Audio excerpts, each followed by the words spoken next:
As night deepened, a strange fragrance spread all around. Along with it came faint sounds of weeping, as if several women were mourning together over the death of a young soul. Because of the intense cold, the villagers remained huddled inside their homes. For them, these sounds were nothing new. For many years, they had been hearing these terrifying voices. The elders of the village said that these sounds and the fragrance had been present since the time they migrated from India and settled in this village. At first, everyone used to be terrified, but gradually people became accustomed to it. The sounds and the fragrance came from an old, decaying house.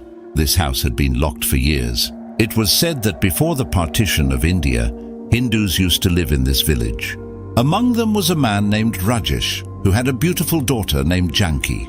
Their house, though made of mud and consisting of only 2 rooms, was kept so clean by Janki that even the brick houses of the village seemed inferior in comparison. Janki had planted many flowers around her home to decorate it.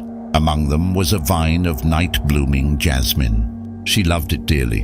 Whenever night fell and the vine released its fragrance, the entire village would be filled with its scent. Often, even on cold winter nights, Janki would stand near it for long periods, breathing in its enchanting aroma and feeling a strange kind of happiness. Her parents had warned her many times not to go near the vine at night. They said that snakes and spirits are drawn to such plants and she might be harmed. But Janki would laugh it off. "No, mother, there is nothing like that. These are just made-up stories." One night, Janki woke up to drink water when the fragrance filling the house drew her attention. It was the scent of the night-blooming jasmine. But there was something else mixed within it, a scent she had never experienced before. It felt as if 2 different fragrances had been blended together. Unknowingly, her steps began moving toward it. The vine was clinging to the mud wall like a green sheet hung out to dry. As Janki approached, a rustling sound came from the vine, as if something had slipped behind it. Her steps froze. With wide eyes, she tried to see through the darkness, but all she could make out were 2 faintly glowing lights, like fireflies. Fireflies had hovered around it before, but they never stayed still. These 2, however, were fixed in one place. "What is this?" Janki wondered and took another step forward. The moment she moved closer, the 2 lights suddenly vanished. Janki stopped, stunned, staring into the darkness. Once again, the rustling sound emerged, and then faded within seconds. "Snake." The word slipped from her lips, and she instinctively stepped back several paces. Her eyes were still fixed in that direction, but there was nothing there except the vine. Janki stood there for a few moments, then returned to her room and lay down on her bed. Her heartbeat was much faster than usual. Mother and father were right. The fragrance of the night-blooming jasmine attracts spirits and snakes. But I never believed it. Janki thought this as she turned to her side and tried to sleep. But sleep was far from her eyes. She kept thinking, what if, unknowingly, she had gone close to the vine like before, and a snake had bitten her? What would have happened then? Such thoughts kept troubling her for a long time, until at some point she finally fell asleep. In the morning, she woke up late. As soon as she opened her eyes, the memory of the previous night came rushing back. She got off the cot, washed her face and hands, and went straight to the vine. Standing a little distance away, she carefully searched for any signs of a snake. But despite the ground being soft, she found no marks. Nothing that could indicate a snake had slithered there. She stood there for a while looking around, and then turned back in disappointment. Maybe it was just my imagination, she thought, but her mind refused to accept it. Janki did not tell anyone about what she had felt the previous night, because if her parents found out, they would uproot her beloved vine, and she knew this very well, so she chose to remain silent. Days passed, and Janki never went near the vine at night again. One night she suddenly woke up. It felt as if someone was softly calling her name. Frightened, she looked around, but there was nothing nearby. Thinking it was just her imagination, she covered herself tightly and tried to sleep again. "Janki," a whisper-like voice emerged. "It's just my imagination." She reassured herself and turned to the other side. "Janki." The whisper came again. Janki sat up abruptly. Her parents were sleeping in the other room. She slept alone in this one. Her eyes instinctively moved toward the door, but it was closed. "Janki." This time the whisper came from a corner of the room. Janki jumped in shock. There was no doubt. Her name had just been called. "Who is there?" she asked with great difficulty, staring in that direction. In the darkness, she saw two glowing lights, tiny red ember-like sparks, just like the ones she had seen a few days ago in the night-blooming jasmine vine. A chill ran down Janki's spine. She stood frozen, eyes wide open, staring at them. It didn't even occur to her that she could scream and call her parents. "Don't be afraid. I will not harm you." A voice came from the corner of the room. Who are you?" Janki asked, gaining a little courage from his words. Her eyes remained fixed in that direction, where nothing but those two glowing lights could be seen in the darkness. The voice was coming from there, but the speaker was invisible. "My name is Sheeth." The words were whispered softly. "Consider me your friend." The reassurance came again. Janki said nothing. She was frightened, yet equally astonished. At that very moment, a rustling sound rose from that corner and stopped a short distance away from her. Out of fear, a scream almost escaped Janki's lips, but she held it back. A long black snake had raised half of its body, staring directly at her. In the darkness, its glowing eyes looked like two fireflies, and right before Janki's eyes, that snake transformed into a handsome young man. The room filled with a strange, enchanting fragrance. It was the same scent Janki had felt that night when she suspected a snake near the vine. Janki was completely stunned. She stared at him in disbelief, her mouth slightly open. "My name is Sheeth," the young man said again with a smile. "I belong to a Muslim tribe of jinn. We are very fond of fragrance, and that is why I am here today. You don't know this, but I come to your house every night. Do you know why?" he asked. And when Janki gave no reply, he continued on his own. "One night I was passing by when I sensed a beautiful fragrance, and while searching for its source, I reached your house. That's when I saw the plant in your home, the one whose scent spreads throughout the village." He gestured toward the outside. Janki still said nothing. "You don't need to be afraid of me. I will not harm you. I have seen you many times at night near that plant. I understood that you also love it, the one that spreads this fragrance. Then one night you got scared. Perhaps you saw me?" He paused, then continued softly. "After that you never came near the plant again. I felt bad that you were frightened because of me, so today I came here." As Sheeth smiled for the first time, a faint smile appeared on Janki's lips as well. She was now convinced, whatever he was, he meant her no harm. I am Janki," she said softly. "I know," Sheeth whispered. "You can come near the fragrant plant without fear. Besides me, no one else comes there," he said gently, looking at her, and Janki smiled again. "All right, I will come," she replied. He may have been from another world, but she found the young man pleasant. "Now you should sleep. I'll go. I will come again tomorrow," Sheeth said, and before her eyes, he passed through the closed door. Janki sat there for a long time, lost in thoughts about him. She wished he had stayed longer, wished he had continued talking, but she couldn't say that to him. He was already gone. Janki got up and opened the door. The cold air and the fragrance welcomed her.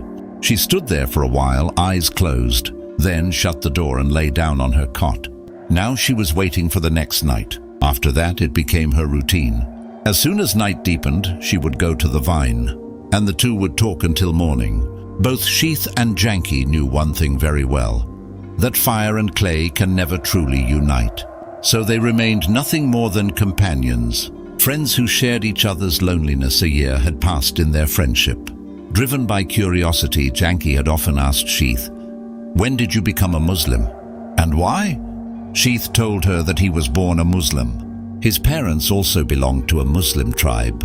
However, his great-grandfather had accepted Islam after being influenced by a pious Muslim elder. Janki was surprised to hear that a jinn had embraced Islam after being inspired by a human. Sheeth explained to her what Islam was and its teachings. Janki had never heard such beautiful words before. All her life she had been told that Muslims were misguided people. that they did not believe in gods and would burn in fire after death.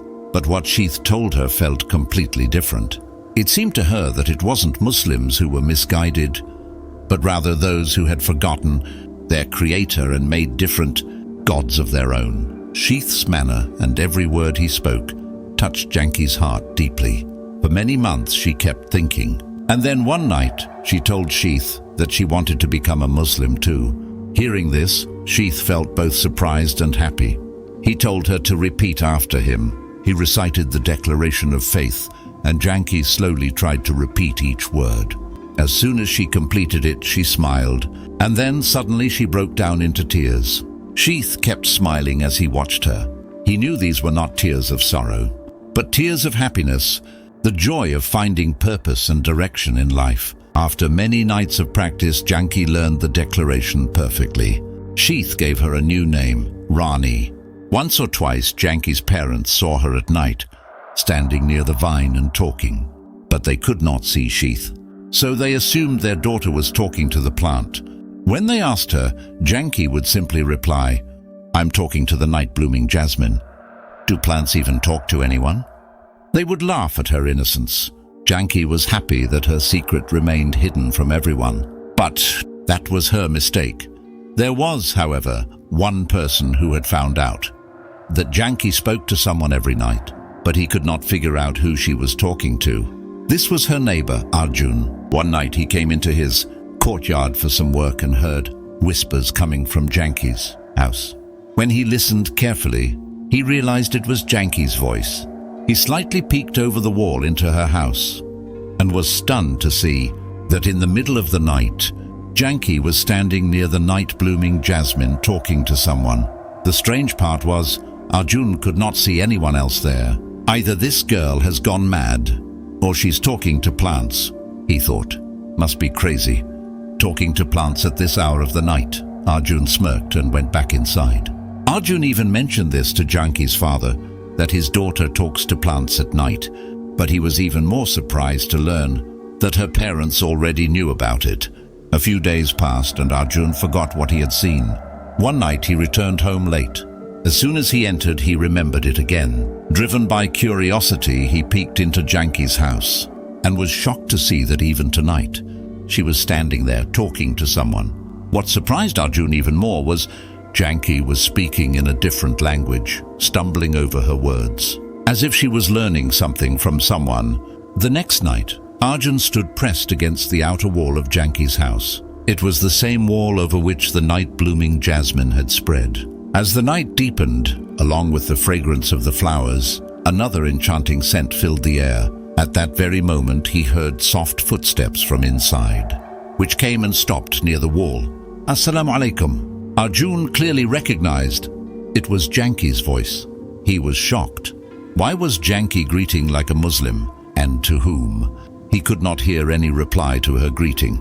For a while, he kept hearing only Janki's voice. Sometimes she even laughed softly. Strangely, Arjun could not hear any other voice at all. It felt as if she was talking to the wall itself. He stood there, confused, not knowing what to do. Just then, Janki's voice rose again, and what she said this time struck Arjun like lightning. He recognized it immediately. It was the Muslim declaration of faith. He had heard Muslims recite it many times before, and as far as he knew, anyone who recited it lost their religion. They were no longer considered Hindu. Janki is reciting the Kalma? Arjun thought in shock. Has she become Muslim? But why and how? The very next day, the news spread throughout the entire village that Rajesh's daughter Janki had become a Muslim. Whoever heard it was stunned. Even Janki's parents came to know about it. They were simple people.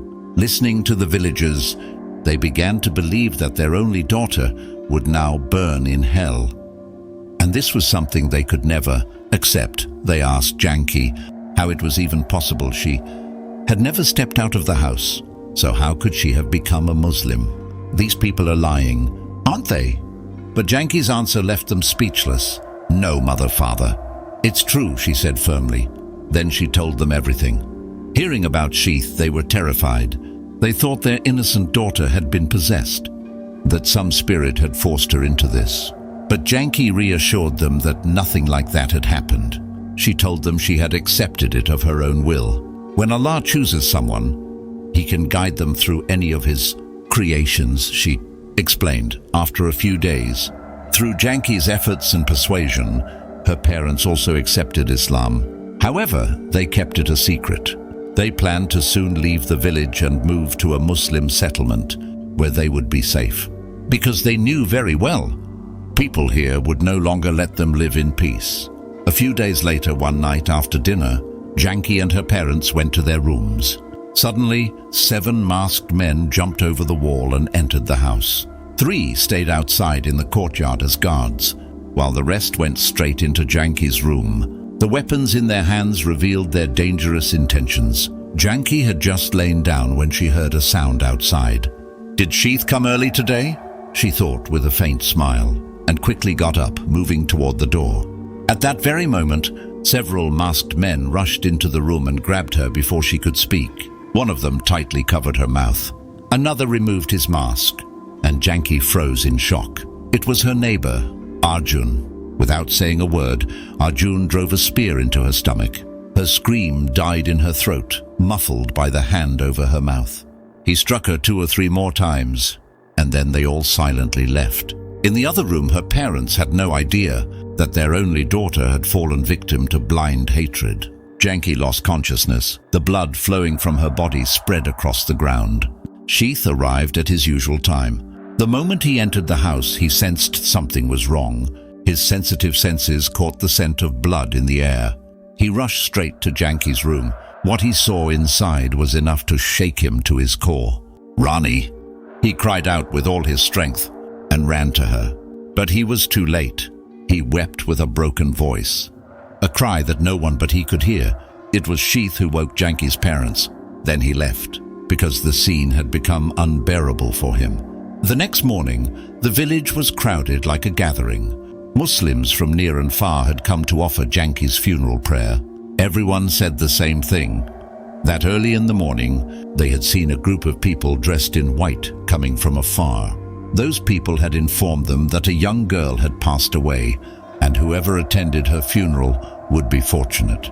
So they came, considering it an honor. Janki was buried in her own home, near her beloved night-blooming jasmine vine. That very night, cries of mourning were heard from 7 houses in the village. One of them was Arjun's house. When people investigated, they found that someone had burned 7 men alive, including Arjun. They were the same men who had entered Janki's house that night, and the one who had taken their lives was none other than Sheeth, Rani's companion, and the guardian of the night-blooming jasmine. From that night onward, it became a pattern. Whenever the night deepened, the fragrance of the night-blooming jasmine would spread from Janki's house, along with the sounds of mourning. After some time, the vine itself withered away. Yet the fragrance never disappeared. Those who spoke of it said the scent now rose from Rani's grave, and the cries of mourning belonged to the restless souls of those who had killed her